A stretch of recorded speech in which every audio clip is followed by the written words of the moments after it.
अस्सलामुअलैकुम। Number theory addition 6 and 7 का chapter number 5 Fermat theorem. Chapter number 5 Fermat theorem की exercise 5.3 का सवाल नंबर 11 आज हम डिस्कस करेंगे। क्वेश्चन नंबर 11 में वो ये कहता है कि apply theorem 5.5 to obtain two solution to each of the quadratic conjunction. हमने थ्योरम 5.5 अप्लाई करना है और इन दो क्वेश्चन का सॉल्यूशन फाइंड करने हैं। x की कौन सी वैल्यू यहाँ पे पुट करें और उसकी मोड 29 के लिहाज से रिमाइंडर 1 आता है, और x की वैल्यू इस क्वेश्चन में कौन सी पुट करें और उसका स्केल लें और उसका रिमाइंडर जो आता है -1 आता है मोड 37 के लिहाज से। हमें x की वैल्यू दोनों क्वेश्चन में करनी फाइंड करनी है। ये हमारे पास सवाल है। हमारे पास जो फर्स्ट सवाल है वो है फर्स्ट जो इसका पार्ट है। इस सवाल में दो पार्ट है, एक मोड 29 के लिहाज से, एक मोड 37 के लिहाज से। हम पहले मोड 29 के लिहाज से सोल्व करते हैं। हमारे पास सवाल जो है वो x square is equal to -1 mod 29। हमने इस सवाल में x की वैल्यू फाइंड करनी है। कौन सी वैल्यू यहाँ पे x की वैल्यू पुट करें, उसका स्केल ले और उसमें से एक उसको ऐड करेंगे, उसका रिमाइंडर -1 आता है मोड 29 के लिहाज से। ये हमने फाइंड करना है। तो हमारे पास ये सवाल है। सबसे पहले हमें जो अप्लाई करना है वो थ्योरम अप्लाई करना है 5.5। हमें पता होना चाहिए थ्योरम 5.5 है क्या। थ्योरम 5.5 इसमें जो है p-1 डिवाइडेड बाय 2 फैक्टोरियल का square is equal to -1 mod p के लिहाज से आता है। मोड p मीन के x की जगह हमारे पास क्या है, p-1 divided by 2 factorial. x का स्क्वायर और इसका भी स्क्वायर है इज इक्वल टू -1 है, -1 है मोड 29 है और यहाँ पे मोड p है। तो मीन के जो x है वो बराबर है p-1 डिवाइडेड बाय 2 फैक्टोरियल के। ये हमारे पास x है।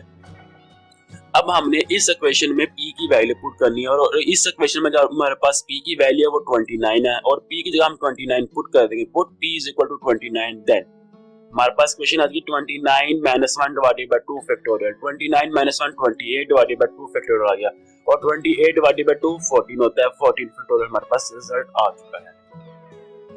अब हमारे पास 14 फैक्टोरियल इसका सॉल्यूशन तो है, लेकिन 14 फैक्टोरियल बहुत लार्ज वैल्यू है जो हम कैलकुलेटर पे फाइंड नहीं कर सकते। हमारे पास जो रिजल्ट आएगा वो 10 की पावर समथिंग में आएगा।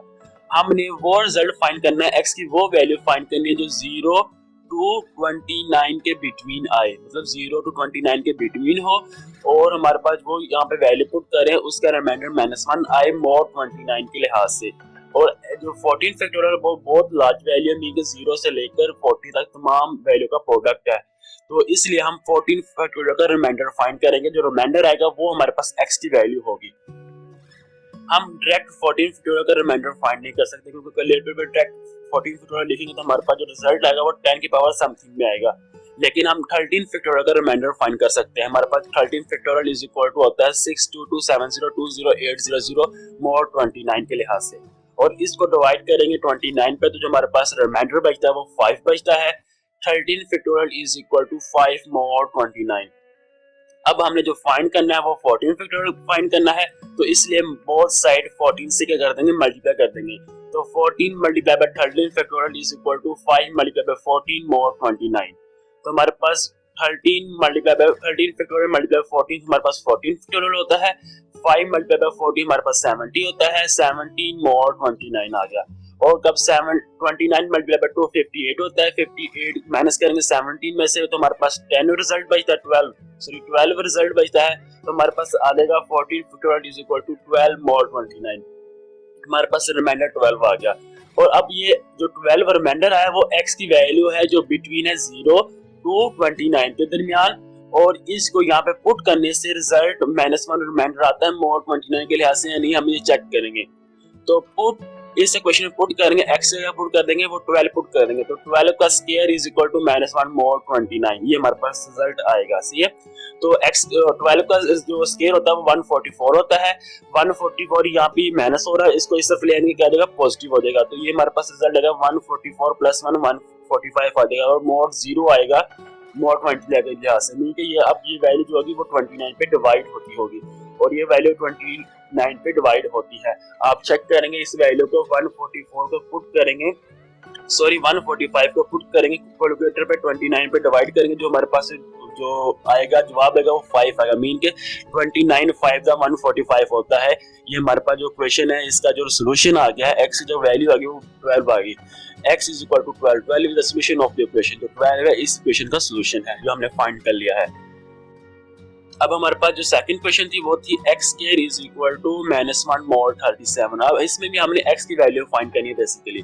तो हमारे पास जो थ्योरम 5.5 अप्लाई करना है, थ्योरम 5.5 हमारे पास ये है। तो x इसके बराबर है, जो पिछले सवाल में पिछले जो पार्ट हमने किया उसके सेम ऐसे ही है, इसका तुरंत ही है। तो x इसके बराबर है, इसमें हम p की वैल्यू पुट कर देंगे, p -1 डिवाइडेड बाय 2 फैक्टोरियल में हम p की वैल्यू पुट कर देंगे। इसमें p की वैल्यू 37 है, तो 37 -1 पुट 37 कर देंगे। 37 -1 divided by 2 36 divided by 2 is equal to 18 factorial आ जाएगा। 18 फैक्टोरियल का हमें रिमाइंडर फाइंड करना है, क्योंकि 18 फैक्टोरियल बहुत लार्ज वैल्यू है।